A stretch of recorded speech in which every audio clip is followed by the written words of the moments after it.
TV조선 취재기자들이 전하는 뉴스의 중심 보도본부 한나인, 저는 신효섭입니다. 지난 연휴 기간 모든 언론의 첫머리 뉴스는 북한의 잇단 무력 도발에 따른 한반도의 안보 위기 고조였습니다. 이런 상황에서 우리 정치권이 정상적이라면 여야 구분 없이 초당적으로 북에 강한 경고 메시지부터 내면서 국민 단합을 이끌 겁니다. 하지만 원내 일당인 민주당은 대표가 직접 나서 일본군의 한반도 진주, 우길기가 다시 한반도에 걸리는 일이 실제 생길 수 있다며 북에 대항하는 한미일 연합훈련을 문제 삼고 있습니다. 심지어 민주당 김용민 의원은 지난 주말 한 장외 집회에서 윤석열 정부가 끝까지 5년을 채우지 못하게 하고 국민 뜻에 따라 빨리 퇴진할 수 있도록 만들어야 하지 않겠느냐고 했습니다. 헌정 중단을 선동하는 반헌법적 행위라는 비판이 무리가 아닙니다. 이러는 민주당의 속내는 무엇인지, 윤 대통령은 또 어떤 반응을 보였는지 지금부터 자세히 알아보겠습니다. 준비한 영상 먼저 보시죠.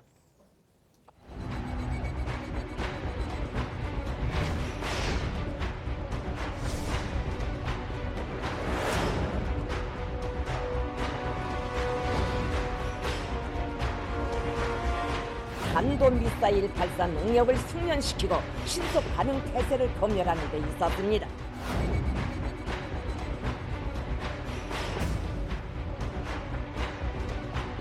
전술 핵 운영 공간을 부단히 확장하고 적용 수단의 다양화를 더 높은 단계에서 실현하여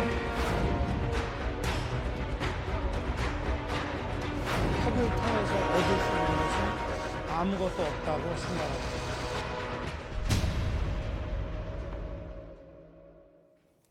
어제였죠. 북한 관영 매체 그리고 노동당 기관지가 최근 있었던 미사일 도발 관련 현장 사진들을 대거 공개하면서 날짜별로 또 상세하게 그 내용도 공개했습니다.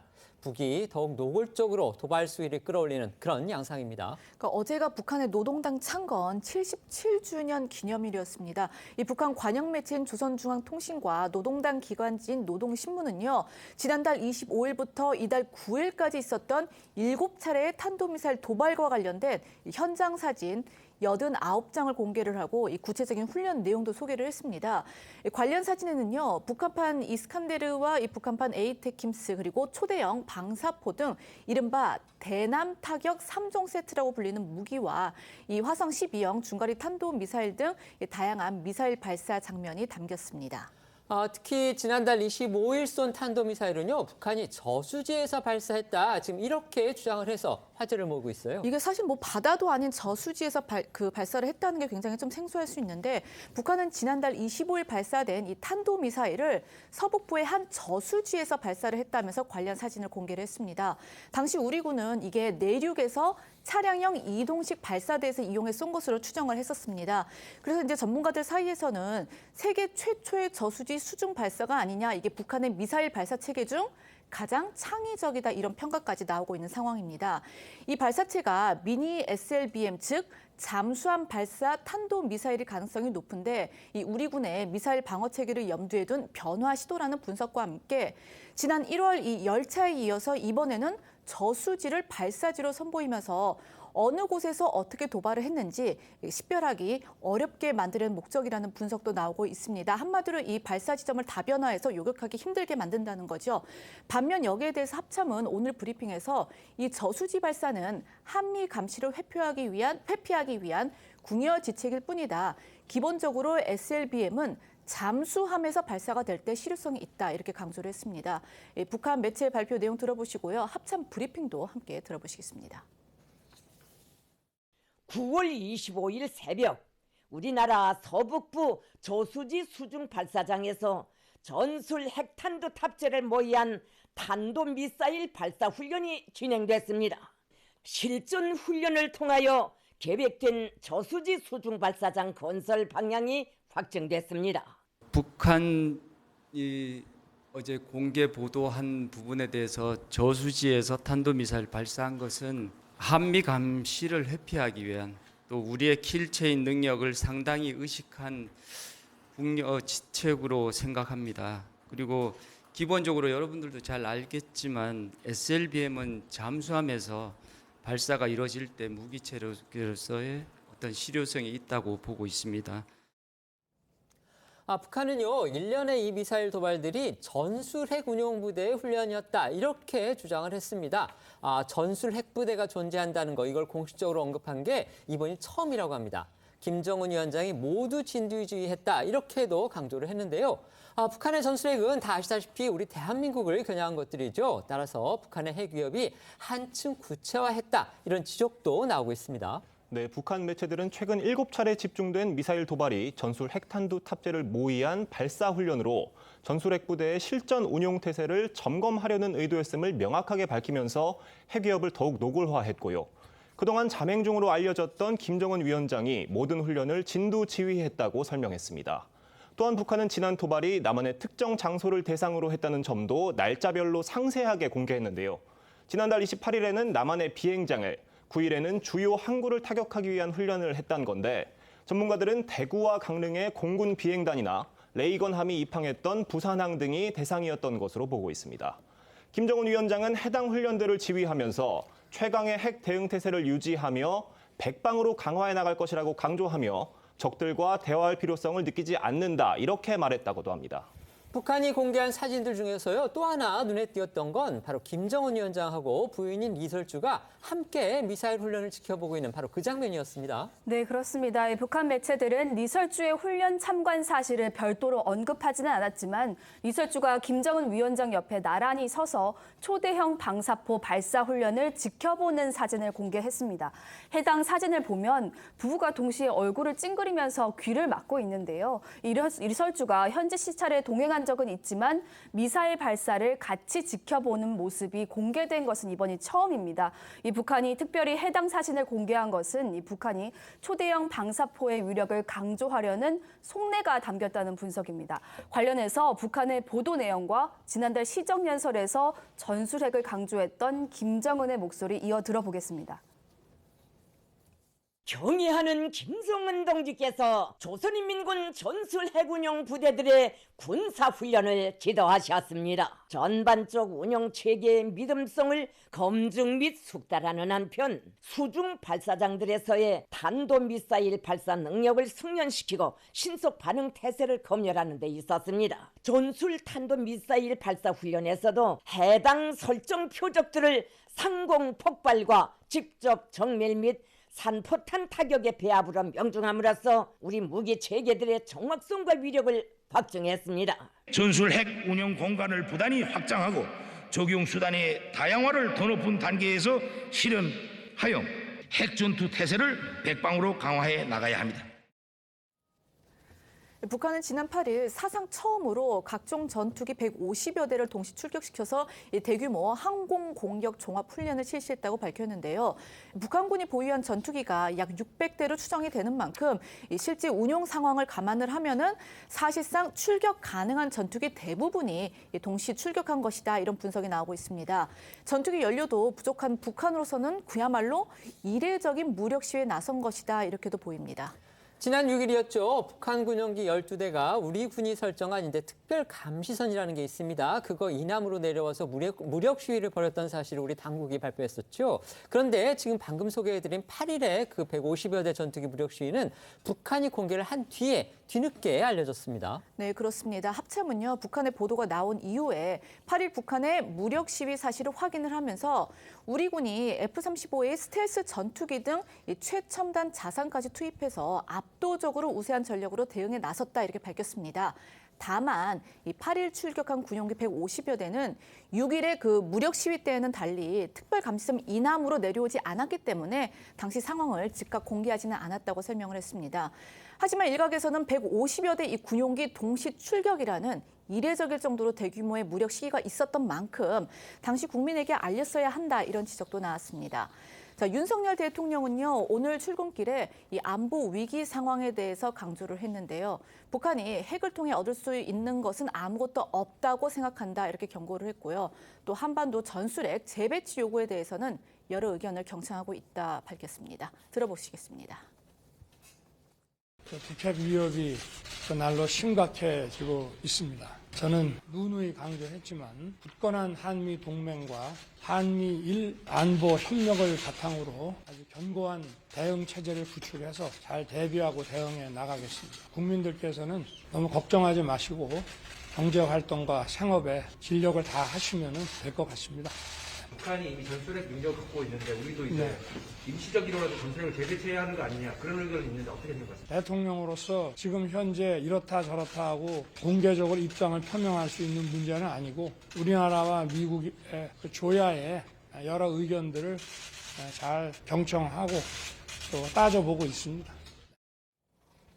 북한이 어제 미사일 도발 관련 사진들을 대거 공개하고 또 전술핵 운용 부대 훈련이었다고 강조하면서 처음으로 전술핵 운용 부대가 있다는 걸 밝히는 등 대남 무력 어떤 도발의 강도를 지금 계속 높이고 있습니다. 이런 가운데서 방금 들으셨다시피 윤석열 대통령이 한반도에 전술핵을 다시 배치하는 문제와 관련해서 이렇다 저렇다 공개적으로 입장을 표명할 문제는 아니다. 미국을 포함해 조야의 여러 의견들을 잘 경청하고 따져보고 있다. 이렇게 얘기를 했습니다. 저번 저희 방송에서도 잠시 제가 패널께 질문을 드렸었는데요. 지금 여권 일각에서는 우리도 결국은 전술핵을 다시 들여오는 것 외에는 북의 저런 도발, 근본적인 전술핵 배치나 저런 부분에 대해서 억제할 다른 수단이 없다. 지금 이런 주장이 나오고 있는 상황에서 대통령의 이 발언은 지금까지 부정적인 언급이라든지 이런 부분에 대해서는 비교해 본다면 보다 더 약간 한 발 더 나간 것이 아니냐. 결국은 적극적인 부인이 아니라는 점이 오히려 의미가 있다. 지금 이런 평가가 지금 나오고 있는 듯합니다. 대통령의 이 발언 어떻게 들으셨습니까? 굉장히 의미 있는 발언이라고 생각합니다. 그동안에 그 대통령은 북한의 핵 위협에 대한 대응과 관련해서는 EDSCG, 그러니까 한미 간의 확장 억제 전략, 그걸 통해서 북한의 핵 우산에 이제 의존하는 취지로 발언을 해오고 북한의 도발이 계속돼도 그 취지를 별로 바꾸진 않았는데 이제 전술핵 훈련까지 한 게 공개가 되니까 우리나라도 더 이상 이제 그 물러날 데가 없는 거죠. 핵은 핵으로만 대응이 가능한 겁니다. 그렇기 때문에 우리도 실질적인 이제 핵 대응 능력을 갖춰야 되는데 3단계 정도가 돼 있겠죠. 첫째는 전술핵을 재배치하는 문제가 있고, 전술핵이 재배치된 다음에 그거를 핵 공유 형식으로 해서 한미 간에 좀 더 긴밀하게 협력하는 방안이 있고, 궁극적으로 보면은 우리도 이제 그 상황이 무르익는다면은 독자 핵 개발로 가는 방법이 있는데, 그거는 이제 아직은 조금 시기가 필요하고 또 국제사회의 이해도 필요하기 때문에 시간이 걸리고, 우선은 91년 우리나라를 떠났던 전술핵을 재배치해서 적어도 북한과의 그 핵 균형은 맞추는 게 우선 국가의 목표가 돼야 된다. 많은 전문가들이 지적하고 드디어 이제 대통령과 대통령실도 이 부분에 대해서 진지하게 고려를 하는 것 같고, 그렇다면 향후 한미 간에 이 부분에 대한 집중적인 논의가 있지 않을까 이렇게 생각합니다. 사실 야당 입장에서는 이게 이제 한반도 비핵화 공동선언이 완전히 이제 무력화되는 거고, 네네. 그렇기 때문에 중국도 자극할 가중성도 있고 또 북한의 어떤 핵 도발 가능성을 더 높여준 측면도 있다. 이게 지금 야당이 계속 그 부분에 대해서 네. 반대하는 입장이었잖아요. 네네네. 근데 오늘 대통령이 이제 이렇게 얘기를 했기 때문에 또 야당의 입장에서는 또 다른 또 반응이 나올 것 같아요. 어떻게 생각하십니까? 그러니까 이 같은 논란이 이미 대선 기간 동안에도 한 번 있었었죠. 그렇죠. 그때 당시에도 전술핵 배치를 가지고 조금 윤석열 대통령이 당시 후보 시절에 좀 명확한 얘기는 하지 않았습니다. 처음에는 좀 뭐 배치를 한다고 했다가 토론회 당시에는 또 그런 뜻이 아니다라고 해서 한 발 좀 물러난 모습을 보여주었었는데, 그 뒤로는 오히려 지금 북한과의 문제에서는 담대한 구상을 제안을 하면서 비핵화 의지만 보여도 우리가 경제 지원을 하겠다라고 해서 일단은 했지만은 이러한 담대한 구상이 어떤 구체적이지는 못했어요. 그리고 북한으로서도 받을 수 없다고 얘기를 했었고요, 분명히. 그래서 지금 이 상황에서 전술핵 재배치에 대한 논의가 나온다고 분명히 나올 수는 있다고 봅니다. 하지만 전술핵 재배치가 되는 순간 일단 둘 다 이제 강경 모드로 갈 수밖에 없거든요. 그러니까 지금 야당에서도 한미일 군사 훈련을 가지고 지적하는 부분은 뭐 단지 뭐 친일이냐 이런 프레임보다는 오히려 저는 일본에게 군사적인 어떤 그 동맹 관계, 이것이 이제 어찌 보면 나중에 유사시에 일본군이 우리나라에 주둔할 수도 있다, 진주할 수 있다라는 어떤 우려감, 이런 것을 표명한 것이고, 그에 덧붙여서 하나는 중국과 러시아, 북한 이 연대돼 있는 이런 동북아시아에서의 긴장 관계가 높아질 수는 없다고 볼 수밖에 없기 때문에 어떤 한미일 연합 훈련 그 장소적 특성이나 이런 거에 대해서 우려를 표했던 거라고 저는 봅니다. 그렇기 때문에 이 전술핵 재배치 문제가 이제 대통령께서 직접적으로 바로 하겠다라고 안 하셨지만은 이 부분에 대해서 좀 심도한 검토가 필요하고 필요하다고 한다면 야당과의 어떤 설득이라든지 야당과의 대화를 통해서 이건 뭐 여야의 문제는 아니니까요. 안보는 그렇기 때문에 이 부분에 대해서 조금 더 면밀한 검토가 앞으로도 여야 간에 그리고 대통령과 야당 간에 필요하다고 보입니다. 네, 이처럼 안보 위기가 고조되고 있는 가운데 정치권을 중심으로 야당발 친일 국방 논란도 이어지고 있습니다. 이재명 민주당 대표가 한국, 미국, 일본의 동해 합동 훈련을 놓고서 극단적 친일 국방이다 이렇게 비판한 게 논란의 불씨를 당겼죠. 네, 이재명 대표는 지난 6일 국방위 국감에서 한미일 대잠수함 훈련이 독도 근해에서 진행되고 있다고 문제를 제기하고 나섰는데요.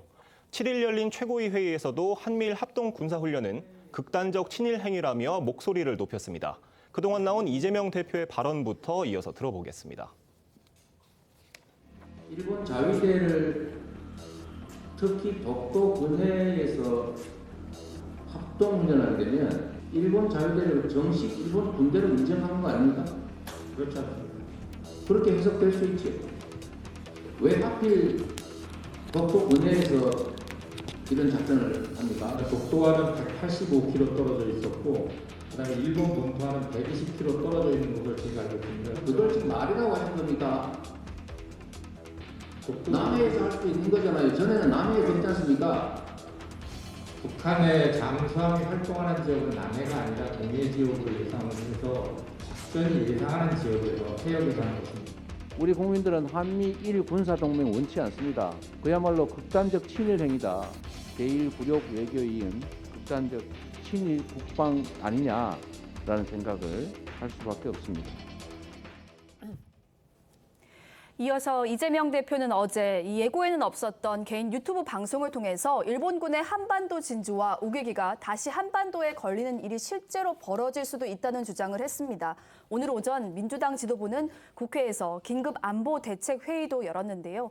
이 대표는 이 자리에서 윤석열 정부가 독도 근해로 일본 자위대를 불러들여서 합동 실전 훈련을 강행한 것은 좌시할 수 없는 국방 참사고 안보 자해 행위라고 맹비난하고 나섰습니다. 이재명 대표의 어제 유튜브 방송 발언 들어보시고요. 오늘 오전 민주당 긴급 안보 대책 회의 모습도 보겠습니다. 우리 국민들로서는 결코 용인할 수 없는 자위대 아니 이제 일본군이죠. 이제 앞으로 바뀌게 되겠죠. 일본군의 한반도 진주 우길기가 다시 한반도에 걸리는 날 우리는 상상할 수 없지만 그런 일이 실제로 생길 수 있습니다. 이 위기를 핑계로 일본을 한반도에 끌어들이는 자충수를 중단해야 합니다. 최근 윤석열 정부가 일본의 자위대를 독도 근해로 불러들여서 합동 실전 군사 훈련을 연이어서 강행하고 있습니다. 좌시할 수 없는 국방 참사이고 안보 자해 행위입니다. 네, 이재명 대표를 중심으로 한 민주당의 친일 국방 공세에 윤석열 대통령도 오늘 출근길 입장을 밝혔습니다. 북한의 핵 위협 앞에서 어떠한 우려가 정당화될 수 있겠냐면서 사실상 일축했습니다. 윤 대통령의 목소리도 들어보겠습니다. 한일 양국의 군사협력 강화에 대해서 국민 우려가 있는 것도 사실인데요. 핵 위협 앞에서 어떠한 우려가 정당화될 수 있겠습니까? 네, 저는 그렇게 생각합니다. 야당에서는 한미일 군사 안보 협력을 가지고 친일 국방이라든가 아니면 우길기가 한반도에 다시 걸릴 수 있다 이런 식의 공세를 하고 있는데요. 현명한 국민들께서 잘 판단하실 거로 생각합니다. 국민의힘도 민주당의 친일 국방 공세에 대해 비판의 목소리를 내놨습니다. 특히 국민의힘에서는요, 문재인 전 대통령은 물론이고 김대중 전 대통령, 노무현 전 대통령 당시 상황까지 소환하면서 민주당 논리를 지금 비판하고 있습니다. 네, 그렇습니다. 국민의힘은 민주당의 이 친일 국방 공세가 반일 감정을 조장하는 선동이다, 낡아빠진 운동권 이념이다 이렇게 맹비난하고 나섰습니다. 특히 3.1 삼국연합훈련 비판에 대해서는 이건 문재인 정부 때 합의한 내용에 따라 진행되는 것은 물론이고 이 노무현 정부 당시에도 독도 근처에서 우리 해경이 일본 해상청과 합동훈련을 실시했고 또 김대중 정부 당시에도 일본 이지스 구축함에 참여하는 국제 관함식이 부산 앞바다에서 열렸다고 주장을 하기도 했습니다. 그러면서 주호영 국민의힘 원내대표는요, 민주당이 오늘 진행한 긴급 안보회의는 우리가 준비한 안보를 해치는 안보회의 아니냐 이렇게 비꼬기도 했습니다. 국민의힘 목소리 들어보시겠습니다. 자기들 집권할 때 실컷 우길기를 단 함정들을 다 한국까지 정박시키고 해놓고 이제 와서 저런 이야기를 한다는 것은 몰라도 너무 뭐를 모르고 우리 준비하는 안보를 해치는 그런 안보회의라는 게 납득이 잘 되지 않습니다. 1998년 아예 우리 항구에 우길기를 달고 김대중 대통령 때입니다. 부산하고 진해에 자위대 함정이 들어왔습니다. 그리고 김대중 대통령께서는 사열까지 했습니다. 이재명 대표와 민주당이 왜 이런 주장을 하는가 보니까 첫 번째는 국제정세에 엄청나게 무지하다. 또한 정진석 국민의힘 비대위원장은 자신의 SNS에 올린 글에서 조선은 일본군의 침략 때문이 아니라 안에서 썩어 문드러져 망한 것이라며 구한말 같은 상황이 일어나고 있다는 이재명 대표의 주장에 지금의 우리 젊은이들이 공감을 하겠느냐고 이렇게 이 대표의 발언을 비판하기도 했습니다. 민주당은 정 위원장의 이 같은 발언에 또 강하게 반발하고 나섰죠. 네, 민주당은 국민의힘이 이재명 대표의 발언에 발끈하면서 친일 본색을 드러내고 있다고 비판했는데요. 특히 정진석 비대위원장의 SNS 글을 직접 지적하면서 귀를 의심케 하는 천박한 친일 역사 인식이며 집권 여당 인사의 역대급 망언이라고 강하게 비판하고 나섰습니다. 민주당 목소리도 들어보겠습니다. 이런 제국주의 일제 침략을 정당화했던 이런 이완용 같은 친일 앞잡이들이 이 설파했던 그런 주장들을 이 여당 대표의 입으로 듣게 될 줄이라고는 상상도 하지 못했다 이렇게 말씀드리고요.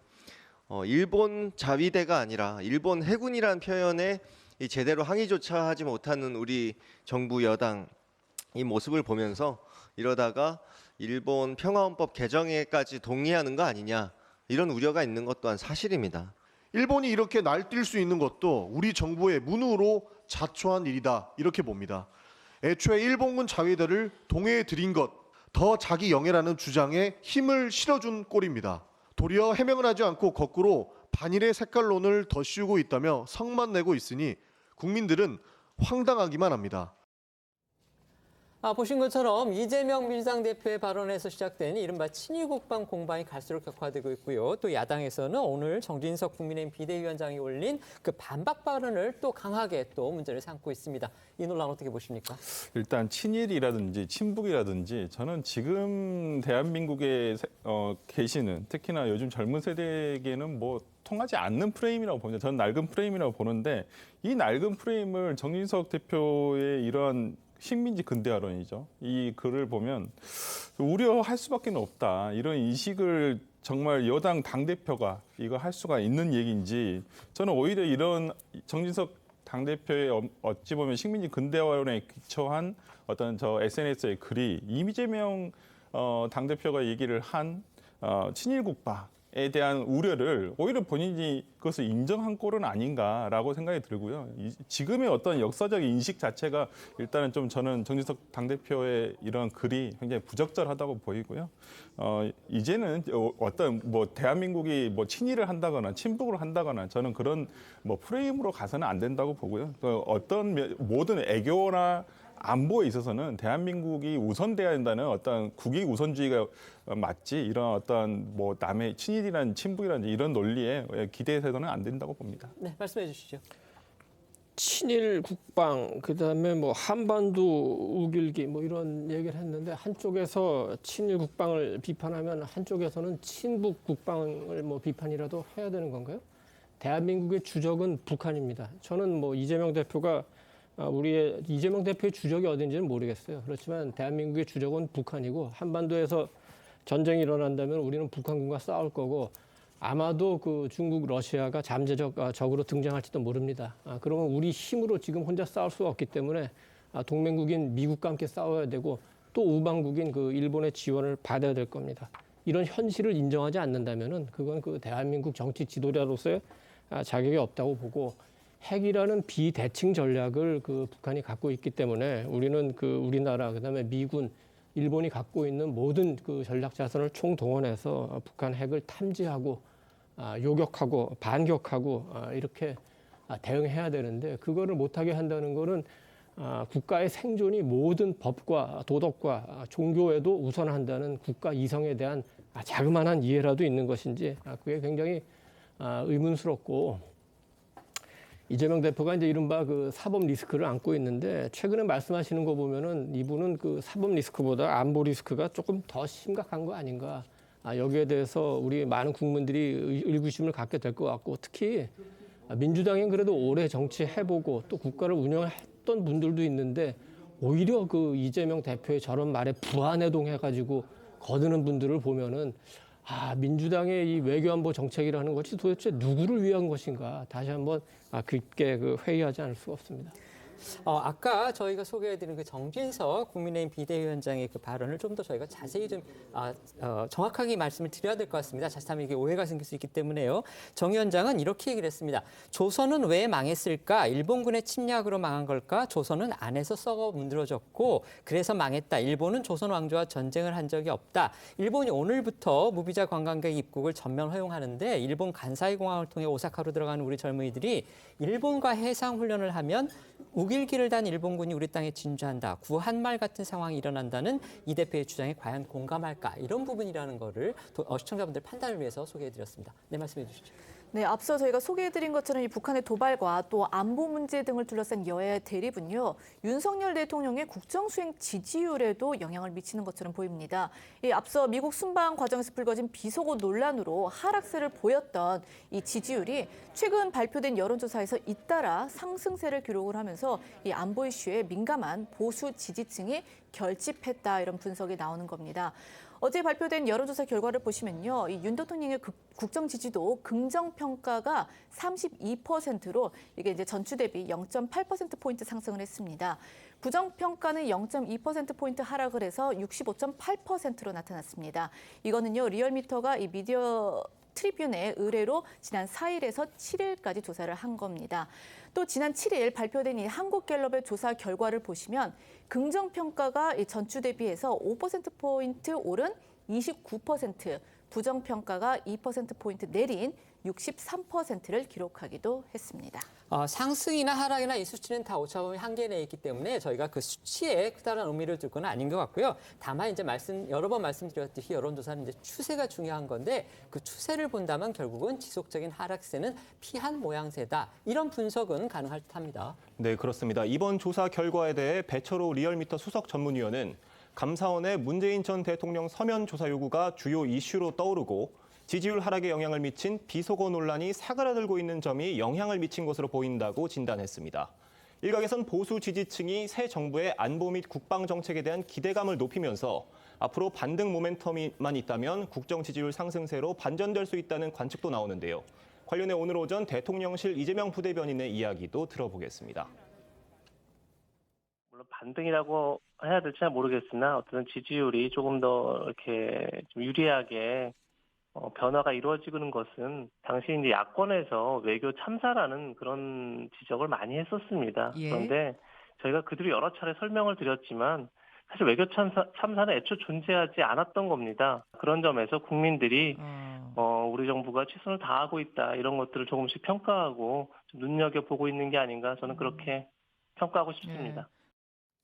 하지만 민주당에서는요. 급기야 윤 대통령 퇴진 요구가 나왔습니다. 현역 국회의원이 장외 집회에서 공개적으로 한 발언이라서 지금 파장이 간단치가 않습니다. 네, 문제 발언을 한 의원은 이 민주당의 대표적인 초선인 강병파 김용민 의원입니다. 김 의원은 지난 8일 저녁 서울 청계천 광장에서 열린 윤 대통령 퇴진 촛불 집회에 참석해서 윤석열 정부가 5년을 채우지 못하게 하고 국민의 뜻에 따라 빨리 퇴진할 수 있도록 만들어야 하지 않겠냐고 말했습니다.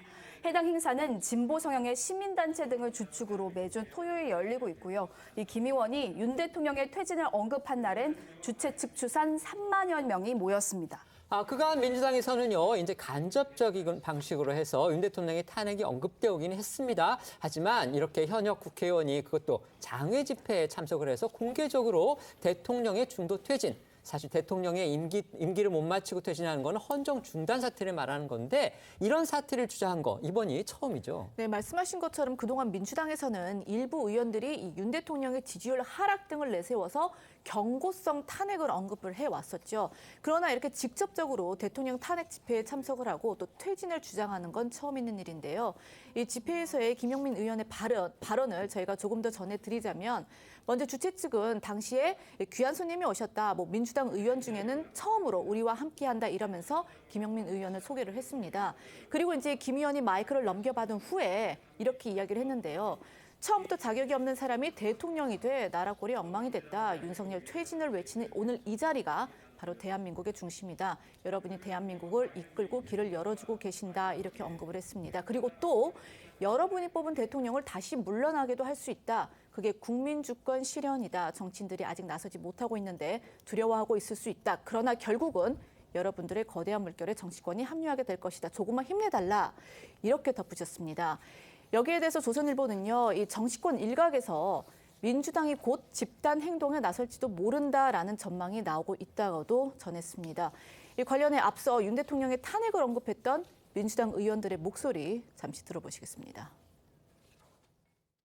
박근혜 정부 시절 청와대의 공적 시스템을 무력화시킨 비선실세 최순실의 국정농단은 헌정사상 초유의 대통령 탄핵으로 이어졌습니다. 경고합니다. 반드시 국민적 저항을 받게 될 것이고 임기가 보장되지 않을 가능성이 높다고 생각이 됩니다. 윤 대통령의 임기 내 퇴진을 언급한 김용민 의원, 민주당 초선 강경파 모임인 철험의 소속이죠. 김건희 여사 특검법 발의 등을 주도를 했고요. 또 친이재명계로도 분류가 됩니다. 따라서 이런 점에서 과연 이 대표의 의중은 어떤지 이 부분도 지금 주목받고 있는 거죠. 네, 하지만 민주당 지도부 내에선 김용민 의원의 발언에 일단 선을 긋는 모양새입니다. 조선일보에 따르면 민주당의 한 지도부 관계자는 김 의원의 발언이 개인의 의견일 뿐이라고 일축한 것으로 전해지는데요. 다만 또 다른 여권 관계자는 이재명 대표의 검찰 수사와 재판 결과에 따라서 민주당이 대정부 투쟁에 나설 수 있다고 말한 것으로도 알려졌습니다.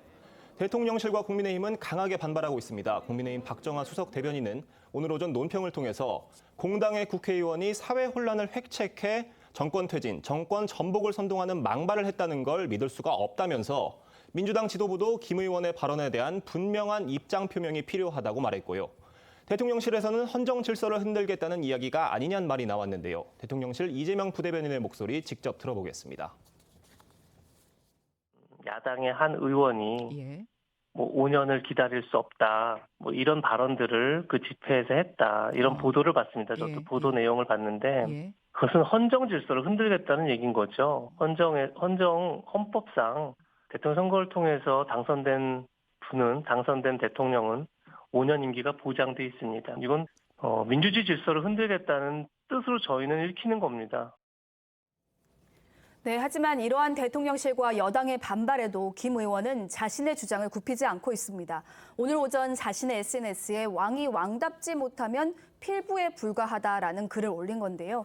이 김 의원은 우리 헌정 질서는 대통령답지 못한 사람을 결국 국민이 바꿀 수 있게 열어두고 있다라면서 검찰 독재를 실현해 나가는 윤 정부, 반성 없는 침략자에게 국토를 열어주려고 하는 윤 정부야말로 헌정 질서를 흔들다 못해 뿌리를 뽑고 있다라고 주장했습니다.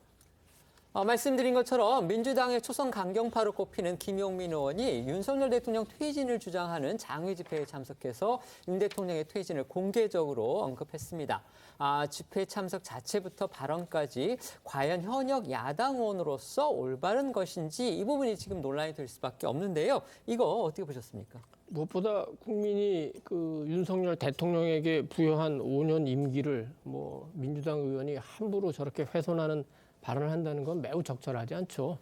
아까 잠깐 살펴봤지만 김용민 의원 혼자 개인만의 생각은 아닐 가능성이 있습니다. 지금 이제 진행되고 있는 지났지만 박진 외교부 장관 해임안 결의라든지 그다음에 이제 추진하는 것으로 보이는 이상민 그다음에 한동훈 장관 탄핵안이라든지 또 김건희 여사 특별검사법 추진이라든지 이런 걸 보면 결국 그 과정을 통해서 윤석열 대통령 탄핵도 한번 추진해보고 싶은 게 민주당의 생각이 아닌가 이렇게 생각이 됩니다. 박근혜 전 대통령 탄핵의 추억이 아직 빠져 있다고 할까요? 대통령 탄핵시키면 우리가 충분히 손쉽게 정권 잡을 수 있다. 그러나 이런 헌정 중단 사태를 과연 우리 국민들이 원할까요? 지금 민주당은 상황을 정확하게 판단해야 된다고 생각합니다. 우리 국민이 또 다른 이런 혼란을 원치도 않을 뿐더러 지금 자꾸 얘기해서 그렇지만 탄핵이라는 건 여러 가지 헌법과 법률에 따라서 절차가 있고 사유가 있는 건데 무작정 정권을 잡겠다는 취지로 저렇게 탄핵을 하겠다는 걸 우리 국민들이 과연 납득할 수 있겠습니까? 네. 지금 어디까지나 김영민 의원의 개인 주장으로 일단 나왔다는 거, 그 부분은 저희가 정확히 짚고 넘어가겠습니다. 네, 뭐 저도 개인적으로는 김영민 의원의 극히 개인적인 의견이다라고 생각을 하고요. 이게 뭐 대다수의 민주당의 의원들의 생각이라고 생각하지는 않습니다. 단지 민주당의 의원들이 얘기를 하는 부분은 야당으로서 국정 운영을 좀 더 잘해줬으면 한다는 거. 대통령과 대통령실에서 이런 부분에 대해서 좀 길을 한 번 정도는 열고 이런 지적도 있구나. 어떤 국민들은 그렇습니다. 5년이 아니라 참 5개월 지났는데도 많이 힘들다. 여러 가지 이런 것들은 오히려 윤석열 대통령이 국민을 위한 정책과 제도로서 체감시켜주면 되거든요. 이렇게 돼가고 있구나. 윤석열 대통령이 되니까 이런 게 참 좋아지더구나. 이런 것들을 몸소 느낀다면 길거리에 힘들게 왜 나오시겠습니까? 소중한 시간 낭비하는 거 아닌가라는 생각이 드는데 저는 하여튼 김영민 의원께서 이런 부분 뭐 현역 정치인으로서 조금 경솔한 부분도 없지 않아 있다고 생각합니다. 그렇더라도 이런 목소리가 있다는 부분도 여권과 대통령이 알아줬으면 좋겠습니다. 그런가 하면 정치권에서는요, 민주당 김의겸 대변인하고 한동훈 법무부 장관의 지금 장외 설전도 지금 화제를 모으고 있어요. 네, 그렇습니다. 김의겸 민주당 대변인과 이 한동훈 법무부 장관이 지난 6월이죠. 이 한동훈 장관의 미국 출장을 놓고 거친 설전을 이어가고 있습니다. 이 두 사람의 설전은 어제 김의겸 대변인이 한 라디오에 출연을 해서 한동훈 장관의 미국 출장에 대해서 이재명 민주당 대표를 수사할 목적이다 이렇게 주장을 하면서 시작이 됐는데요. 우선 김 대변인의 이야기부터 들어보시겠습니다. 문재인 정부의 주요 인사들이 북한을 돕기 위해서 굉장히 불법적인 일을 했구나. 이렇게 생각을 할 수 있는 거죠. 정치적인 정적의 입장에서 보면 문재인 정부의 주요 인사들 그리고 이재명 시장을 좀 속된 말로 하면 일망타진할 수 있는 계기가 되는 거죠. 이게 말하자면 한동훈 장관이 미국을 출장 간 이유는 이걸 수사하기 위해서 간 거다라고 얘기를 할 수 있는 거고요. 우리나라 검찰청법 8조에 보면 법무부 장관은 구체적인 사건에 대해서 수사를 지휘할 수가 없어요. 그게 사실로 드러나면 저는 탄핵 사유가 된다고 생각을 합니다. 그러니까 지금 김의겸 대변인의 주장은요, 한 장관이 미국 뉴욕 남부연방검찰청을 지난 방미 때 이제 방문을 했는데 그게 이재명 대표를 비롯해서 민주당 인사들이 대북 코인이나 그런 비트코인 이런 문제와 연루된 사건을 수사하기 위해서 일부러 거기를 갔다. 그런 의심이 든다. 지금 이런 거죠. 네, 김의겸 대변인이 이른바 이 대표 등 이 민주당 인사들의 대북 코인 연루 의혹을 꺼내들고 한 장관을 겨냥을 한 건데요. 자, 이 대북 코인 연루 의혹. 아마 처음 들으신 분들도 계실 겁니다. 저도 사실 처음 알았어요. 네, 이 해당 의혹이 언제냐면은 지난 2019년에 이 가상화폐 이더리움 개발자인 버질 그리스피가 북한을 방문을 해서 이 대북 제재를 회피하는 가상화폐 해외 송금 기술을 소개를 했다가 이걸로 인해서 징역 63개월을 선고받은 그런 사건입니다. 당시 그 그리스피와 이 한국 내 연락책이 주고받은 이메일에는 이 한국의 서울시장과 성남시장이 이 북한의 암호화폐 거래 연결망 구축에 관심을 갖고 있다. 이런 내용이 등장합니다. 그러니까 이 한 장관이 방문했다던 이 뉴욕 남부 연방 검찰청에서 이 해당 사건을 또 기소하기도 했었거든요. 그러니까 이런 걸 봤을 때 김 대변인이 주장하는 거는 앞서 그 법사위 국감에서도 해당 의혹을 언급을 하면서 한동훈 장관에게 미국 출장의 목적을 따져 물은 겁니다. 당시 두 사람의 목소리 한번 들어보시겠습니다. 한동훈 장관께서 90개가 넘는 미국의 연방검찰청 중에서 왜 뉴욕 남부 연방검찰청을 갔을까? 이 그리피스 때문에 갔겠구나 라고 짐작을 하게 되고 그리고 실제로 지난번 한 달 전쯤에 장관께서 그렇게 답변을 하셨어요. 가상화폐 수사 공조 때문에 갔고 프랙티컬한 실적을 가져왔다. 이렇게 말씀을 하셨는데 방문 목적에 여기에 이게 들어가 있습니까? 구체적인 사건에 설명드릴 수는 없고요. 그리고 말씀하신 거는 단지 그런 걸로만 추측하신다면 너무 근거가 박약한 것이고요. 그리피스 관련해서 북한에다 가상화폐를 그렇게 했다면 그걸 우리가 수사하면 안 되는 겁니까? 진짜로 그런 문제가 있다면 범법의 가능성이 큰 것인데 그거를 미국이 조사하면 안 되고 우리가 조사하면 안 된다는 말씀이신가요? 저는 그 부분을 묻고 싶습니다. 어제 김 대변인의 라디오 발언 이후 한 장관도 반박에 나섰습니다. 한 장관은 법무부를 통해 낸 입장문에서 대한민국 정치인이 북한 가상화폐 범죄와 연계돼 있다면 범죄의 영역이라며 김 대변인은 지금 범죄 신고나 내부 고발을 하는 것인지 아니면 나중에 저런 범죄가 드러나도 수사하지 말라고 미리 복선을 깔아두는 것인지 묻고 싶다고 했습니다.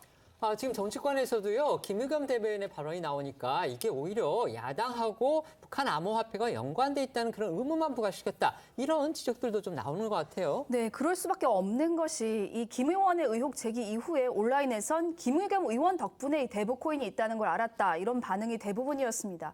조선일보에 따르면 특히 민주당 지지자들 사이에선 이 메일에 적혀 있지도 않았던 이재명 대표의 이름을 굳이 민주당 김 대변인이 먼저 언급할 필요는 없지 않았느냐는 말도 나온다고 전해집니다.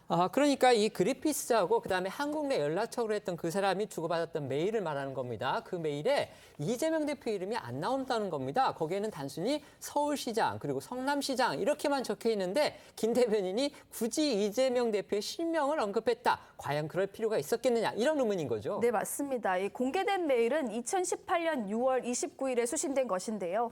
한국의 서울시장과 성남시장이 북한 암호화폐 거래 연결망 구축에 관심을 갖고 있다. 이렇게만 적혀 있습니다. 또 시점상 이 지사는 선거 출마를 위해서 2018년 3월 성남시장직에서 퇴임을 했고요. 은수미 성남시장이 그해 7월 1일 취임했기 때문에 메일 속 성남시장이 이 대표라고는 단정을 할 수는 없는 상황이었습니다. 그런데 조선일보에 따르면 이에 대해서 한 네티즌이 메일에서 성남시장이 은수미 시장인지 이재명 시장인지 애매한 상황이었는데 김의겸이 이재명이라고 확인해 준 것 같이 됐다라는 반응을 보이기도 한 겁니다. 네, 여기에다가 이 한 장관의 반격에 대한 김 대변인의 재반박 글에 대해서도 지적이 나오고 있는데요. 김 대변인은 어제 이 법무부 입장문을 통한 한 장관의 반박 이후에 기자들에게 문자를 보내서 한 장관은 현직 부장검사인 나욱진과 미국 출장에 동행을 했다 이렇게 강조를 했습니다. 나 부장검사는 귀국 직후부터 이 암호화폐 내지 그 외환 송금에 대해 대대적인 수사를 벌이고 있다면서 한 장관이 일선 부장검사를 수사 지휘한 셈이니 명백한 검찰청법 위반이다 이렇게 문제를 삼은 건데요. 한 장관 또한 국제공조협력 업무는 법무부의 고유 업무이고 장관 해외 출장 때 실무 담당 부서장인 법무부 국제형사과장이 수행하는 건 당연한 통상 업무 절차라고 재차 반박에 나섰는데요. 이어 한 장관은 북한 가상화폐 사건과 이재명 대표가 관련 있는 것 아니냐는 의혹 제기는 김 대변인 본인이 갑자기 국감에서 한 것이라며 의혹을 제기한 근거를 밝히고 같은 당 이재명 대표에게 진위를 확인하면 될 문제라고도 했습니다. 한동훈 법무부 장관을 겨냥한 민주당 김의겸 대변인의 의혹 제기가 지금 논란이 되고 있습니다. 진중권 전 교수는요 이렇게 평론했습니다. 이건 자폭성 폭로다 이렇게 얘기를 했습니다. 두 분 어떻게 생각하시는지 한번 여쭤보겠습니다. 말씀해 주시죠. 글쎄요, 저도 굉장히 재미있는 고백이라고 생각하는데 미국 국무부 등에서 발표한 거에 따르면은 북한이 전 세계에서 그 코인 등을 해킹해서 획득한 수익이 한 우리 돈으로 1조 원 가까이 되는데 이걸 현금화하려면은 해외로 송금하는 게 굉장히 중요합니다. 근데 그 이더리움 창시자 그 버지 그리피스가 북한의 그 프로젝트를 도와줬다는 거잖아요. 근데 그 프로젝트를 시행하는 과정에서 한국의 정치인들이 도움을 줬는데 그중에 박원순 서울시장, 성남시장이 있다는 건데 그때가 이제 그 교체기였기 때문에 그 누가 뭐 성남시장이냐가 궁금한데 그걸 김의겸 지금 대변인이 어떻게 보면은 이재명 시장이었다는 걸 확인해 준 거잖아요. 제가 관련 기사를 찾아보니까 한때 무슨 이 코인이 유행하면서 뭐 박원순 코인, 뭐 이재명 코인 이런 얘기가 좀 있긴 있었습니다. 그때가 당시에 뭐 무조건 많은 분들이 뭐 거기에 그런 홍보 활동으로 할 수는 있었지만 이렇게 된다면은 우리가 여러 가지로 생각해 볼 수 있는 게 최근에 우리 은행들이 정체가 모를 수조 원의 그 돈을 중국, 일본 이런 쪽으로 그 송금을 해서 지금 안 그래도 우리 검찰 그다음에 금감원 등에서 수사하고 있지 않습니까? 기왕 이 문제가 나온 김에 이 문제를 종합적으로 해가지고 이런 불법 송금 문제, 코인에 관련된 거든 또 다른 부분이든 종합적으로 좀 당국이 수사를 해서 우리 국민들한테 좀 결과를 내놨으면 좋겠습니다. 네, 말씀해 주시죠. 네, 여기서는 좀 양비론을 얘기할 수밖에 없을 것 같아요. 그렇다고 한다면 이 한동훈 장관이 출장을 갔다 와서 출장 보고서가 아마 있을 거라고 생각합니다. 뭐 누구를 만났고 어떤 업무를 협의했고 이런 부분에 대해서 조금 자세하게 이 부분 좀 해명을 하게 된다면 뭐 김 박의겸 대변인의 어떤 뭐 이 폭로가 과연 사실인지 아닌지는 국민들이 판단하실 거라고 보고요. 김우겸 대변인도 이런 야당에 대한 정치적 수사에 대한 어떤 경고를 일단 법무부 장관, 지금 어찌 보면 검찰과 야당 입장에서는 약간 이런 시각을 가진 분들도 계시기 때문에 거기에 대한 경고라고 생각하고, 그러더라도 폭로를 함에 있어서는 어느 정도 객관적인 근거는 있어야지 국민들이 봤을 때 납득이 되지 않겠느냐라는 생각이 들어서 해명과 폭로에 있어서 객관적 근거 제시가 필요하다고 보입니다. 여전히 정치권에서는요, 지금 문재인 전 대통령의 부인 김정숙 여사의 과거 인도 순방을 놓고서 논란이 가라앉지 않고 있습니다. 네, 그렇습니다. 2018년 이 김정숙 여사의 인도 단독 방문과 관련해서 여야는 계속 공방을 벌이고 있습니다. 이런 상황에서 당시 김 여사의 인도 방문을 수행한 청와대 소속 13인의 명단이 공개가 되면서 논란이 더 커지고 있는데요. 조선닷컴이 단독 입수한 이 당시 문체부의 출장 비용 상세 내역서에는요, 방문단 명단이 포함되어 있습니다. 이 김정숙 여사 외에 청와대 인원으로 김 여사 단골 디자이너 딸인 이 프랑스 국적자의 A씨, 그리고 한식 조리 명장 1호 B씨, 그러니까 그 청와대 요리사죠. 그리고 당시 부대변인이었던 고민정 의원 등이 포함돼 있었습니다. 문체부에서는 이 도종환 장관을 비롯해서 6명이 동행을 했었습니다. 청와대 관계자 명단 중에 눈에 띄는 사람이 있는데요. 바로 김 여사의 단골 디자이너로 알려진 분의 딸 A씨입니다. 올해 3월이었죠. 사적 채용 논란을 빚었던 바로 그 인물입니다. 네, 맞습니다. A씨의 아버지는 김 여사가 한미 정상회담과 G20 정상회의, 3.1절 100주년 기념식 전야제 등 주요 행사에서 입고 나왔던 옷과 가방, 스카프 등을 만든 유명 패션 디자이너였고, 그의 딸이 청와대에 채용됐던 건데요. 관련해 당시 영상 보고 오겠습니다.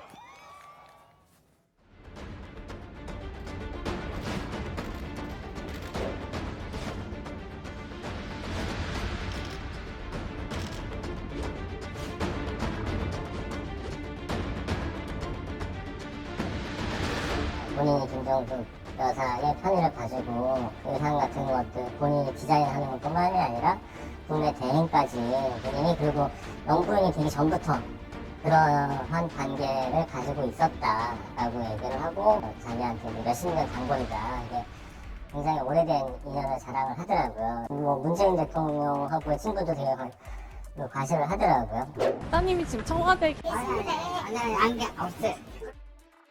여기에 딸 A씨가 현재 대한민국 국민이 아닌 프랑스 국적의 재외 동포라는 사실까지 확인되면서 국가 기밀을 취급해야 하는 청와대 외국 국적자가 근무하는 게 적절한지 여부를 놓고도 당시에 논란이 일기도 했습니다. 국가공무원법 26조에 따르면요, 외국인과 복수 국적자는 국가 안보 또는 기밀 분야에서 임용이 제한될 수 있다, 이렇게 규정이 되어 있습니다. 네, 국가의 안보나 이익을 해할 수 있다는 이유에서입니다. 이 때문에 일각에선 대통령과 영부인의 동선이 중요한 보안 사항이란 점에서 외국 국적의 직원을 채용하는 것은 문제가 될 수 있다는 지적이 나온 겁니다. 하지만 당시 청와대는 A씨의 채용에 법적인 문제가 없다는 입장을 거듭 밝힌 적이 있습니다. A씨가 담당하는 디자이너 업무 등은 국가기밀이 아니다라는 거였습니다. 관련해서 당시 박수현 국민소통수석 목소리도 듣고 오겠습니다. 6급이라고 하는 것도 사실이 아니고요. 처음부터 법률상 취업에 문제가 없다라고 하는 것을 검토하고 확인을 한 후에 채용을 한 것이고요.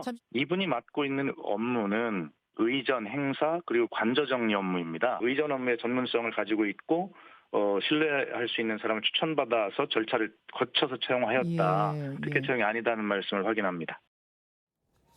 하지만 이 당시 청와대 설명과는 달리 이번에 드러난 문체부 문건 내용을 보면 A씨 소속이 제2부속 비서관실이 아닌 총무 비서관실로 표시가 돼 있어서 주목이 됩니다. 왜 주목이 되냐면 이 총무 비서관실은 청와대 내부 인사와 특활비를 비롯한 재정 문제 등 이 전체 행정과 본관 관리 등을 맡는 조직으로서 국가 기밀을 다룰 수도 있기 때문에 외국 국적자가 일하기에는 부적절하다는 지적이 나오기 때문이죠. 결국 이 부분 이제 당시 청와대 해명이 좀 더 필요한 사안이다, 이런 생각이 들고요. 그런데 또 의문이 드는 건 눈길을 끄는 건 이뿐만이 아닙니다. 김 여사의 인도 방문에요, 청와대 소속 한식 요리사도 따라갔다, 지금 이겁니다.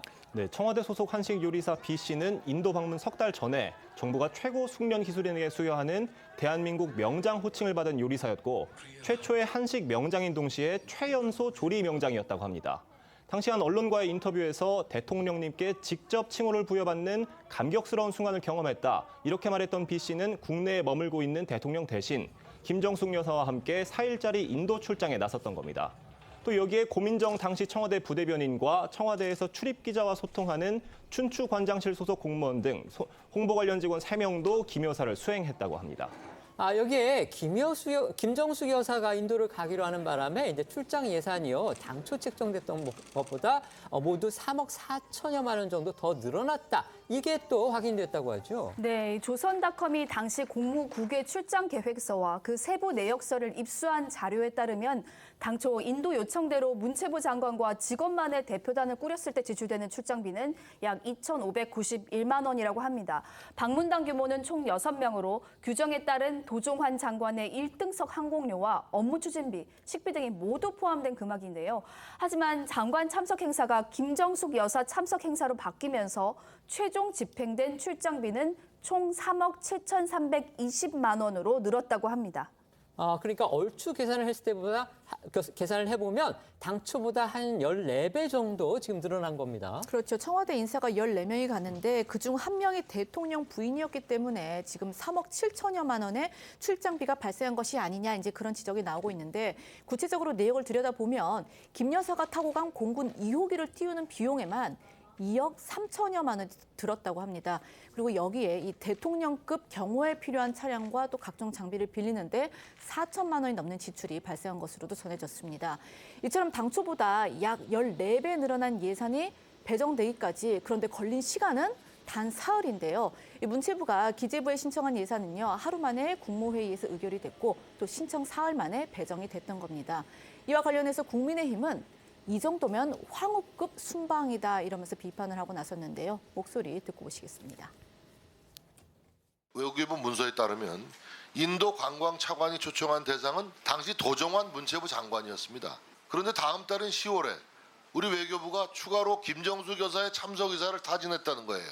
전용기 비용 2억 5천만 원을 포함해서 김 여사 순방에 관련한 예산 4억 원이 신속하게 배정됐어요. 이런 외교는 무슨 외교라고 합니까? 영부인 버킷리스트 외교예요? 영부인의 세계일주 꿈을 이뤄준 버킷리스트 외교입니까? 황후급 의전의 역대급 혈세 낭비가 아닐 수 없습니다. 자신의 생일상을 차리기 위해 나라 예산의 6분의 1을 탕진한 청나라 서태후가 떠오릅니다. 하지만 민주당은요. 여전히 이 모든 게 허위 사실이다 이렇게 반박하고 있죠. 네, 특히 당시 청와대 부대변인으로 김 여사를 직접 수행했던 고민정 최고위원은 자신의 SNS를 통해서 김정숙 여사 인도 방문, 문재인 정부에서 먼저 요청, 앞뒤 상황 자르고 필요한 부분만 밝히며 왜곡하는 국민의힘 행태에 유감을 밝힙니다라면서 허위 사실을 말해 어이상실이라고 적었고 문재인 정부 시절 문체부 장관을 지냈던 황희 의원은요. 지난 7일 한 라디오에 출연해서 4억 원의 예비비와 관련해서 예정에 없던 비용이 아니고 오히려 축소된 거라고 주장했습니다. 목소리 듣고 오겠습니다. 국민의힘에서는 예정에 없던 경비를 만들기 위해서 4억 원의 어떤 예비비가 정말 초특급으로 사흘 만에 투입이 됐다. 이렇게 지적을 또 하더라고요. 예정 없던 비용은 아니고요. 네. 원래 대통령께서 순방해야 될 부분인데 오히려 이제 축소된 거죠. 그래서 김정숙 여사가 정부 대표단 특별 수행원 자격으로 이제 간 거고요. 그다음에 이제 45명 정도가 갔어요. 그래서 마치 언론에는 김정숙 여사 혼자 간 것처럼 됐는데, 그다음에 이제 가실 때도 대통령 전용기 타고 갔다고 그러는데 공군 1호기도 아니고 2호기입니다. 공군 2호기가 이제 1965년에 제작된 거거든요. 이게 가다가 주유를 하려면 베트남에서 내렸다가 다시 주유해서 이제 가야 될 정도로 그래서 지금 언론에 나온 거하고는 다소 좀 차이가 있습니다. 언론이라기보다는 김정숙 여사의 인도 순방과 관련해서 지금 새로운 사실들이 나오고 있어서 논란이 계속 가라앉지 않고 있습니다. 이른바 이제 사적 채용 논란을 빚었던 사람, 그리고 청와대 소속의 한식 요리사 같은 당시 청와대 수행인사 명단이 지금 처음 공개가 됐는데요. 이거 어떻게 보셨습니까? 참 이해하기가 어려운 일입니다. 일단 2,500만 원의 예산으로 충분히 가능했던 출장이 3억 7천으로 늘어난 것도 그렇지만 대통령 부인 한 사람이 간다고 청와대 직원 13명이 수행한다는 거를 도저히 이해하기가 어려운데 김정숙 여사는 스스로의 법적 지위를 어떻게 생각하는지 모르겠어요. 분명히 특사로 간 건 아니잖아요. 대통령 부인은 법적으로 그 경호와 관련된 규정이 있지만 영부인에 대한 지위는 법적으로 아무것도 없습니다. 그런데 저렇게 국가의 예산과 인력을 소모했다는 게 이해가 안 되고 어떻게든 요리사를까지 데려갈 생각을 했는지 그 현지에서 김 여사가 주최한 호스트한 행사가 없습니다. 의상 담당했던 분들은 매번 따라갔던 건가요? 고민정 부대변인은 문재인 대통령의 대변인입니까? 아니면 김정숙 여사의 대변인입니까? 저는 고개를 못 들 것 같은데 허위사실이라고 하는데 길어 좀 요것만 얘기할게요. 11월 4일 인도 외교장관이 김정숙 여사 처음 만나서 얘기했어요. 아유, 저희는 장관만 오셔도 충분한데 뭘 이렇게까지 오셨습니까? 외교적으로 무슨 얘기겠습니까? 당신 올 필요 없는데 왜 왔냐는 얘기 아닙니까? 그런데도 이걸 허위사실로 주장하니까 정말 좀 부끄러운 걸 모르는 거 아닌가 이렇게 생각이 됩니다. 당시 인도 측의 얘기는 이제 보다 김정숙 여사를 예우하기 위해서 한 의전성 발언이라고 볼 여지도 사실 있을 수 있습니다. 네, 말씀해 주시죠. 네, 뭐 그 부분, 그러니까 예를 한번 들어보겠습니다. 우리가 지금 미국에 있는 어떤 뭐 장관, 뭐 예를 들어서 뭐 국무부 장관이든 누구든, 근데 질 바이든 여사를 초청할 수도 있는 기회가 생겼다. 그쪽에서도 원한다라고 한다면 당연히 우리도 원하지 않겠습니까? 이거 와주면 좋은 거죠. 그게 저는 이게 국익에 해가 됐나? 아니면 한국 인도 간에 무슨 외교 관계에 무슨 어떤 뭐 아주 심각한 위해를 준 것인가? 저는 그렇게 보지는 않습니다. 그리고 요청을 했다는 부분은 조금 명확하지 않습니다. 그렇기 때문에 저는 충분히 있을 수 있는 외교의 하나라고 보고요. 뭐 비용 부분 관련해가지고 저는 조금 명확하게 좀 따져봐야 되는데 황희 장관 황희 의원의 말대로라면 원래 대통령 순방 예산으로 잡혀 있던 것을 축소해서 간 것이라고 볼 수도 있기 때문에 이게 과연 문제가 될까? 이렇게 계속 정쟁이 된다면 이런 계속 또 김건희 여사 관련해서 야당에서는 비판을 하지 않을 수밖에 없기 때문에 저는 이 논란이 그렇게 오래 가는 것이 정치권에 좋은 것은 아니라고 봅니다. 네. 연휴 사이에 벌어졌던 사건 사고 소식도 살펴보겠습니다. 전북 무주군의 한 단독주택에서 일가족 5명이 숨지는 정말 안타까운 일이 있었습니다. 네, 지난 9일 무주군 한 주택에서 벌어진 비극적인 일입니다. 80대 할머니와 40대 딸 부부, 그리고 60대 큰 사위와 30대 손녀, 이렇게 5명, 일가족 5명이 숨진 채 발견됐습니다. 사망자 5명의 혈액에서는 모두 일산화탄소가 검출된 것으로 전해졌습니다. 경찰은 연락이 닿지 않는다는 또 다른 가족의 신고를 받고 출동했는데 이 쓰러져 있는 일가족을 발견했습니다. 출동 당시 문과 창문은 닫힌 상태로 집안에는 가스가 가득해서 실제로 소방대원들도 산수 마스크를 쓰고 집에 들어가야 할 정도였다고 합니다. 변을 당한 가족들은 할머니 생일을 기념하기 위해서 연휴를 맞아서 인사를 온 것으로 알려졌습니다. 그런데요, 이 집에서 올가을 들어 처음으로 기름 보일러를 가동한 날에 이런 안타까운 일이 벌어졌다. 또 이렇게 알려졌습니다. 그렇죠. 이제 가족들이 모처럼 모인 데다가 지난 주말에 날씨가 이제 갑자기 추워지면서 이 기름 보일러를 가동했던 것으로 보이는데요. 주민들에 따르면 남편과 사별한 할머니는 이 8, 9년 전에 이 사고가 난 주택으로 이사를 왔다고 하고 또 이번 사고 원인으로 보이는 그 보일러도 그때쯤 설치했을 것으로 추정을 하고 있습니다. 경찰은 어제 이 기름 보일러를 중심으로 그 현장 감식을 진행을 했는데 주택 내부에 설치된 보일러에서 이게 이제 외부로 가스를 내보내는 연통 배기구 일부가 이물질로 막힌 것으로 밝혀낸 것으로 알려져 있거든요. 그러니까 배기구를 막은 그 물질은요, 보일러 연소 과정에서 지속해서 쌓인 이 타르 성분의 그을음이라는 게 이 경찰의 설명입니다. 이 마을 주민과 경찰 관계자 목소리 들어보시겠습니다. 혼자 있을 때는 전기장비를 사용 안 하는데 이 친척들이고 딸내미 들어오니까 또 쉽게 하려니까 그거 틀는 거죠. 경보기나 뭐 이런 거는 설치돼 있지 않았나요? 네, 그런 거는 없었어요. 발견되지 않더라고요. 그런데 화장실에서 발견된 큰딸만 지금 목숨을 건졌다고 하죠. 네, 50대인 큰딸은 거실에 있는 화장실에서 발견됐는데요. 경찰은 가스 누출 당시 큰딸이 이상 징후를 느끼고 화장실로 기어들어가다 의식을 잃은 것으로 추정하고 있습니다. 큰딸은 유일하게 맥박이 잡혀 병원으로 옮겨지긴 했지만 아직 의식을 회복하지는 못한 것으로 알려졌습니다. 가족 6명이 함께 집에 있었는데 그런데 가스가 새고 있다. 이걸 빨리 감지하지 못한 이유, 그것도 또 궁금합니다. 네, 그래서 이 일산화탄소로 인한 사고가 무서운 건데요. 일산화탄소는 독성이 강하지만 무색, 무취, 무미해서 누출돼도 쉽게 알아차리기 어렵기 때문입니다. 그래서 침묵의 살인자로도 불리는데요. 실제로 보일러 사고 현황을 보면 지난 2016년부터 5년간 가스 보일러로 인해 55명이 숨지거나 다쳤는데 이 가운데 54명이 일산화탄소 가스 중독 때문이었다고 합니다. 지난 주말부터 기온이 떨어지면서 보일러 가동하는 분들 많으실 겁니다. 이런 사고 막기 위해서 어떤 거 주의해야 할지 한번 소개해 주시죠. 네, 일산화탄소는 대부분 보일러 배기관을 통해서 새어나오기 때문에 무엇보다 배기관 점검에 신경 쓰셔야 할 것 같습니다. 오랫동안 작동하지 않았던 보일러의 경우에는 배기관이 굽었거나 빗물이 고여서 배기가 원활하지 않을 가능성이 큰데요. 배기관이 처져 있거나 굽은 부분이 없는지 반드시 확인하시고 내부가 이물질로 막히진 않았는지 살펴봐야 합니다. 특히 혼자 사시는 고령의 어르신들의 경우에는요. 직접 관리가 어려운 부분들이 있는데 이런 분들을 대상으로 보일러를 점검하거나 정기적으로 청소를 해주는 지원책이 필요하다는 전문가 지적도 있습니다. 이와 관련해서 윤석열 대통령도 일선 공직자들은 겨울철 독거노인 등 취약계층을 챙기는데 보다 세심한 대책을 마련해달라고 직접 재발 방지 대책을 마련을 당부했습니다.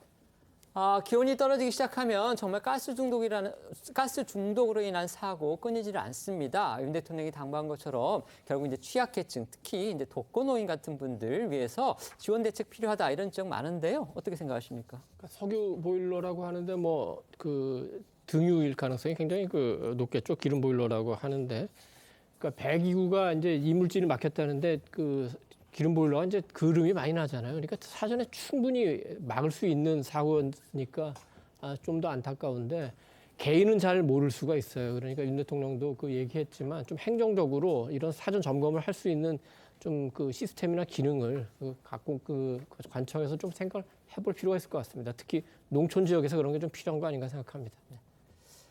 지금부터는요, 오늘 하루 놓치면 안 되는 핫한 뉴스를 모아 전해드리는 어쩌다 이런 일이 코너로 이어가겠습니다.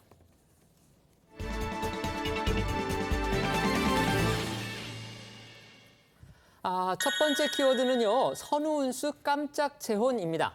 오늘 오전에 유명 배우 선우은숙 씨가 연하남과의 재혼을 깜짝 발표해서 지금 화제를 모으고 있는데요. 재혼 상대가 유명 DJ라고 합니다. 네, 이 선우은숙 씨의 재혼 상대 바로 4살 연하의 아나운서 출신 DJ 유영재 씨입니다. CBS 아나운서 출신으로요. 현재는 경인방송에서 이 라디오를 진행 중인 것으로 알려졌는데요. 선우은숙 씨 이 소속사에 따르면 두 사람은 최근 혼인신고와 양가 상견례를 마친 것으로 알려졌습니다. 또 YTN 보도에 따르면 혼인신고는 9월 1일 영등포구청에서 이미 마쳤다고 하죠. 선우은숙 씨가 워낙 오랜 기간 활동해온 이제 유명 연예인이라서 그런지 오늘 여러 매체 온라인판에서 이분의 재혼 소식이 가장 많이 본 뉴스로 올랐습니다. 두 사람이 어떻게 만나게 됐는지 이거 역시 궁금하군요. 선우은숙 씨가 YTN과의 인터뷰가 있었는데 거기에 따르면 두 사람은 대략 석 달 반 전에 처음으로 만났다고 해요. 그러니까 그렇게 되게 오래된 건 아닌 거죠. 정식으로 소개해주는 자리는 아니었고요. 지인 모임에 유영재 씨가 동석을 하면서 이제 우연히 만남을 갖게 된 건데 그 이후에 두 사람이 전화 통화를 하거나 그리고 또 이제 종교 활동을 같이 하면서 가까워졌다고 합니다. 이 선우은숙 씨는요, 유영재 씨에 대해서 이분을 기다리느라 제가 여태껏 혼자였나 보다. 평상시 이런 사람이라면 다시 결혼해서 살고 싶다 이렇게 생각했던 바로 그런 사람이 유영재 씨다 이러면서 유 씨를 향한 그 애정을 드러냈습니다. 그리고 만난 지 열흘 만에 서로가 결혼할 인연임을 알아봤다 이런 이야기도 전했었죠. 상당히 이제 빠른 시간 안에 결혼을 결심했다. 저희가 아까 그렇게 말씀드렸지만 그런데도요, 선우은숙 씨 실제 결혼을 결심하기까지는 고민이 많았다. 또 이렇게 알려졌죠. 네, 선우은숙 씨는 법적으로 굳이 확인받아야 하나라는 마음에 쉽게 재혼을 결심하지는 못했었다고 해요. 이 결혼을 알리는 게 부담스러웠다는 마음이 컸다고 합니다. 하지만 마음을 바꾸게 된 건 소중한 사람 유영재 씨를 존중하는 마음에서라도 생략해서는 안 될 절차라는 것을 깨달았기 때문이라고 합니다. 이 YTN 보도에 따르면 유영재 씨가 선우은숙 씨에게 세상이 우리가 하나가 됐다는 것을 알아야지 행복하게 살아나갈 수 있다는 바탕이 된다. 이런 취지로 얘기를 했었고 이 선우은숙 씨도 둘 다 알려진 사람인데 불분명한 상태로 지내면 잘못된 루머가 생길 수 있다는 생각에 결혼을 결심했다라고 했습니다.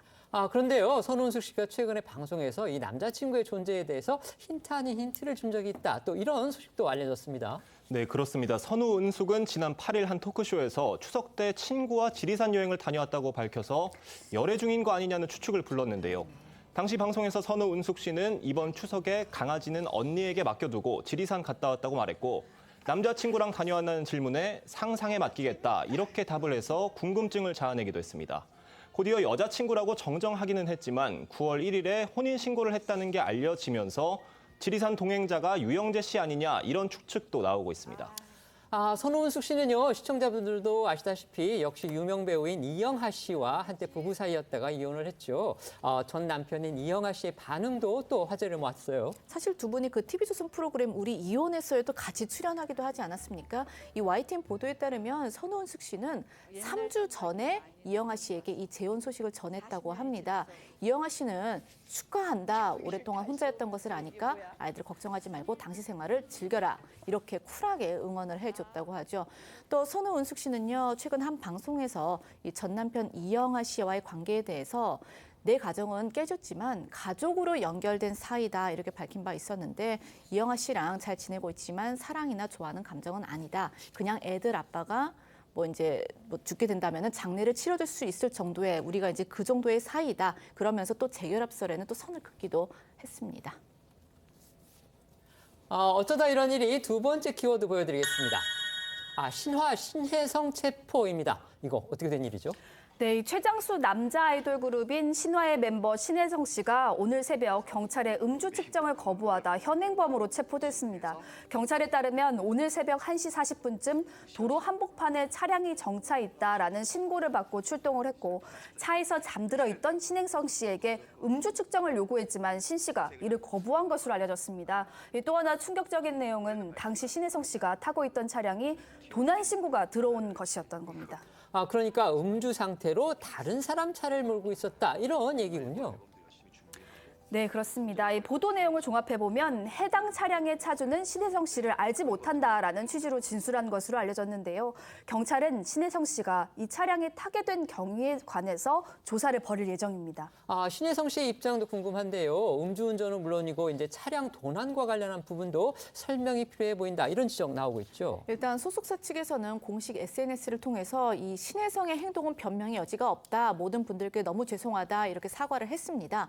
하지만 이 음주를 한 상태에서 음식점 발레파킹 담당 직원이 전달해준 키를 가지고 귀가하던 중에 도로에 정차한 상태에서 잠이 들었다 이렇게 설명을 하면서 이 도난 차량에 타고 있었던 그런 경우에 대해서 설명을 했거든요. 그러니까 신혜성 씨의 음주 운전 혐의는 인정을 하지만 차량은 훔친 것이 아니고 이게 이제 술에 취한 상태에서 음식점에서 키를 전달해 주니까 이제 그걸 자기 차로 알았는지 그걸 이제 운전한 것이고 또 차량은 절도한 적이 없다 이렇게 해명을 했습니다.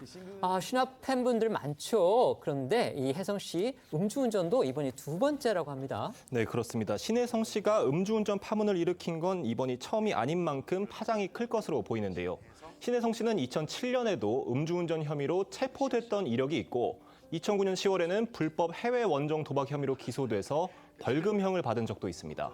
최근 신혜성은 건강에 문제가 생겨 대외 활동을 모두 중단한 상태였는데요. 지난 6월 진행된 신화 멤버 앤디의 결혼식에도 신혜성은 축가 무대에 서지 못할 수준으로 건강이 악화됐다고 알려졌습니다. 당시 결혼식장에 신혜성은 불참했다는 소문이 날 정도로 얼굴을 모두 가린 채 참석하기도 했는데요. 그로부터 4개월이 지난 시점에 신혜성은 만취한 상태로 운전한 사실이 발각되면서 큰 실망을 안기게 된 겁니다. 아이돌 신혜성 씨 두 번째 음주운전에 이제 차량 도난까지 의혹까지 지금 받고 있는데요. 이게 남의 차를 타고 가긴 했지만 이건 고의가 아니다. 지금 이렇게 해명을 했습니다. 이런 경우에도 처벌을 받게 됩니까? 일단 과실 절도는 처벌하는 규정이 없습니다. 그렇기 때문에 본인의 부주의로 인해서 그리고 본인 차량과 같다거나 비슷하다거나 해서 과실이라고 한다면 절도 부분에 대해서는 처벌받지 않고요. 음주운전 부분에 대해서만 처벌받을 것 같습니다. 네. 어쩌다 이런 일이 세 번째는요. 산책길의 멧돼지입니다. 한밤중에 서울 주택가 산책길에 지금 멧돼지가 나타났다고 합니다. 네, 8일 새벽 1시입니다. 서울 홍제천 이 산책길 모습 보고 계신데요. 바로 옆이 주택가고 주변에 대학도 있는 곳입니다. 이 주차된 차 옆으로 멧돼지 한 마리가 꼬리를 흔들면서 어슬렁거리고 있는데요. 바로 이때 주민 한 명이 맞은편에서 걸어오고 있습니다. 주민은 멧돼지를 발견하고는 뒤를 돌아서 필사적으로 뛰기 시작하고요. 이 멧돼지 역시 사람을 피하기는커녕 주민을 추격하기 시작합니다.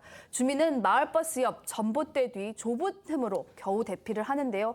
다행히 다치진 않았다고 합니다. 주민의 신고로 구조대원들이 출동했지만 멧돼지가 사라진 뒤였다고 합니다. 주변에 산이 많은 홍제천 일대에는요, 이 종종 멧돼지가 나타나서 주민들이 당연히 불안할 수밖에 없는데 이 위험천만한 상황을 겪었던 주민 이야기와 또 관련된 목소리들 들어보시겠습니다. 저쪽으로 좀 뛰어와서 저도 도망갔습니다. 승용차 범퍼 그 높이까지는 올라왔던 것 같아요. 팔각증이라고 있거든요. 버스 지나가면은 두 마리가 뚝서가 이렇게 쳐다보고 있어요. 찌레기에서 수시로 나와요. 산에서는 겨울이나 되면 먹을 게 줄어드니까 인가 쪽으로 내려가서 음식물이나 이런 걸 버리는 냄새 맡고 이 멧돼지가 나타난 곳이 북한산 자락 초입이거든요. 그러니까 저희 TV조선 기자가 가봤더니 이 포획틀 주변에 멧돼지의 흔적이 많이 남아 있었습니다. 멧돼지는 10월부터 번식기가 돼서 이 활동 반경을 넓힌다고 하거든요. 또 산속에 먹이도 부족해서 도심과 마을로 많이 내려오는 것인데 이 때문에 10월에서 12월 사이에 연중 멧돼지 신고 40%가 집중이 된다고도 합니다. 특히 이제 주택가 바로 옆까지 멧돼지가 내려왔다고 하니까 주민들 많이 불안해하실 것 같은데요. 멧돼지를 저렇게 만났을 경우 어떻게 해야 되는지 한번 소개해 주시죠. 네, 전문가들은 도심에서 멧돼지를 발견할 경우에 이미 멧돼지가 한껏 흥분한 상태인 만큼 소리를 지르거나 과격한 행동을 하지 말라고 조언합니다. 또 몸을 웅크리고 최대한 눈에 안 띄게 대피해야 한다고 당부했습니다. 소리를 지르는 등 멧돼지를 자극하지 말고 가까운 나무 등으로 몸을 피하는 것 잊지 않으셔야겠습니다. 저희는 1분 뒤에 다시 돌아오겠습니다. 프로그램 마치기 전에요. 아까 저희가 방송에서 그 한동훈 법무부 장관 그리고 민주당 김의겸 대변인의 설전, 논전 관련해서 그 당시에 한동훈 장관의 방미 때 수행했던 나욱진 부장검사와 관련한 그 논전을 저희가 전해드렸습니다. 당시에 이제 나 부장검사의 신분에 관해서 저희가 소개를 해드렸는데 정확하게 다시 한번 저희가 확인된 내용 설명을 드리겠습니다. 그러니까 한동훈 장관이 그 출장을 간 기간이 6월 29일부터 7월 7일까지 7박 9일이었습니다. 그런데 그 도중에 6월 28일에 법무부에 인사가 있었는데요.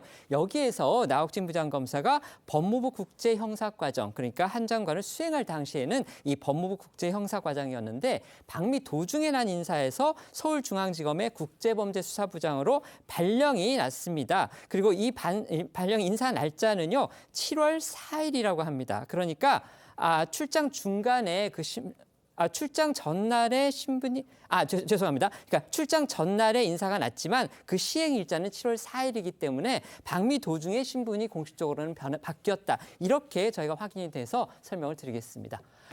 오늘 준비한 소식은 여기까지입니다. 저희는 내일 오후 1시에 더 핫한 소식으로 찾아뵙겠습니다.